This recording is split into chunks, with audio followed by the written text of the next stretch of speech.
Hello दोस्तों, आज की वीडियो में हम आपको श्री अजित डोभाल जी के बारे में कुछ कहानी सुनाने जा रहे हैं। शायद आपने अजित जी के बारे कुछ ना कुछ तो सुना ही होगा।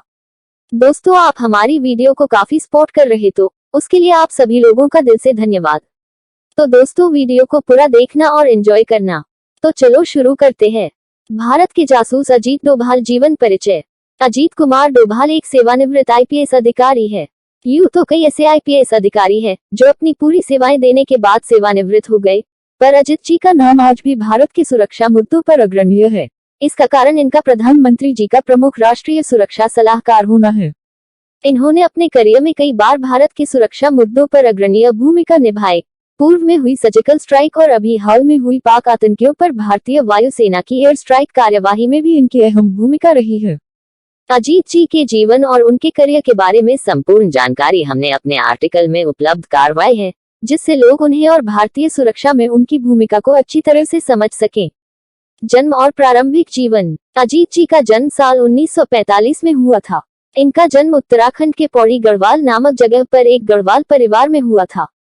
इन्होंने इनकी शुरुआती शिक्षा अजमेर के मिलिट्री स्कूल से पूरी की और फिर इसके बाद इन्होंने आगरा विश्वविद्यालय से अर्थशास्त्र में एमए कर स्नातकोत्तर की उपाधि ली और फिर आईपीएस की तैयारी में जुट गए।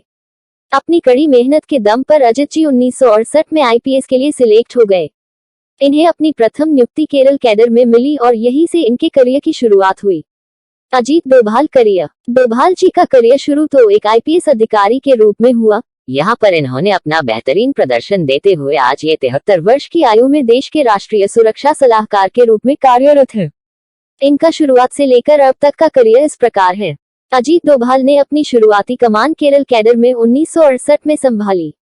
इस दौरान पंजाब और मिजोरम में हुए उग्रवाद विरोधी आंदोलन में ये सक्रिय रूप से शामिल थे। मिजोरम में अजीत जी मिजो नेशनल फ्रंट को शक्तिहीन किया और वहां शांति की स्थापना की।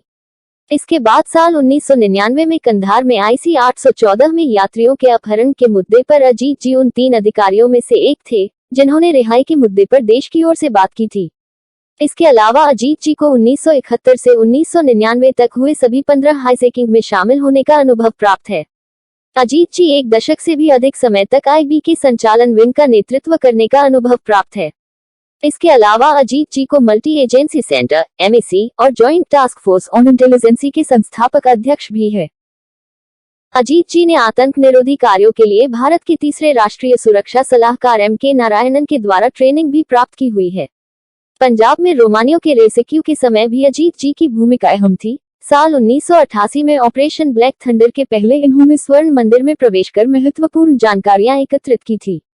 अजीत जी मिजोरम नेशनल आर्मी के साथ बर्मा और चीन की सीमा के अंदर एक बहुत लंबा समय बिताया।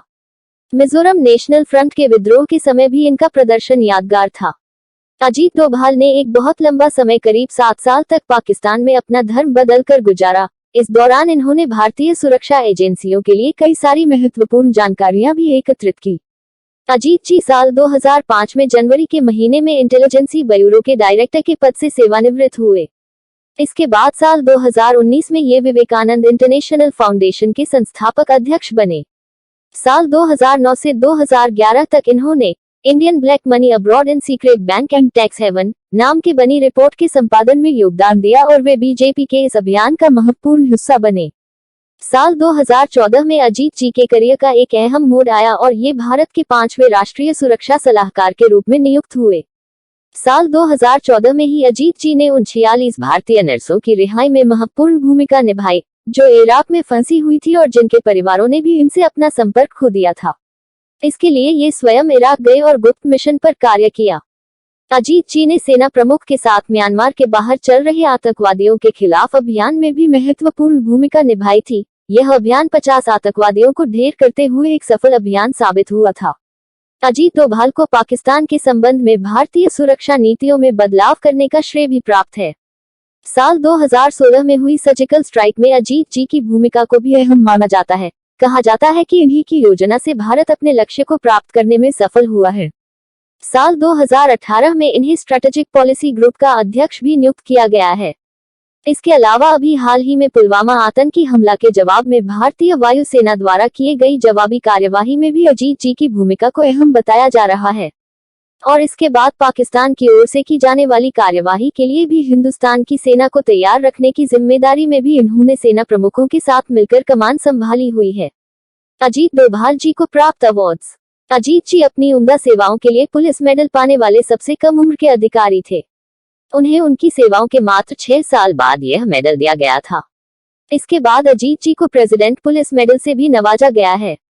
यह मेडल प्रतिवर्ष गणतंत्र दिवस और स्वतंत्रता दिवस के मौके पर चयनित अधिकारी को उसकी वीरता या प्रतिष्ठित सेवा के लिए राष्ट्रपति द्वारा प्रदान किया जाता है। साल 1988 में अजीत जी ने दूसरे सबसे बड़े सर्वोच्च वीरता पुरस्कार कीर्ति चक्र भी प्राप्त किया है। आज 73 वर्ष की उम्र में भी भारतीय सीमा सुरक्षा की जिम्मेदारी में अजीत जी ने अहम भूमिका निभाई हुई है। इस पद पर पहुंचने और इस जिम्मेदारी को उठाने के लिए इन्हें ना जाने इम्तिहानों का सामना करना पड़ा होगा। हमारी सुरक्षा के लिए हमारे जवानों की शहादत तो अविस्मरणीय है। अजीत जी उन लोगों में से एक है जो सीमा पर न रहकर भी हमारी सुरक्षा के लिए साल में 12 महीने, सप्ताह में 7 दिन और दिन में 24 घंटे लगे हुए हैं। अजीत जी के प्रयासों और जज्बे को हमारा सलाम है। हेलो जी, कैसी लगी आपको हमारी अजित डोभाल से जुड़ी ये वीडियो? ऐसी ही वीडियो हम आपके लिए लाते रहेंगे, तो आप वीडियो को लाइक, शेयर और कमेंट, साथ में हमारे चैनल पर नए हो तो सब्सक्राइब जरूर करें और बेल आइकॉन को प्रेस जरूर करें, ताकि आपको नोटिफिकेशन मिल सके और आप हमारी वीडियो का लुत्फ उठा सके। Thanks for watching.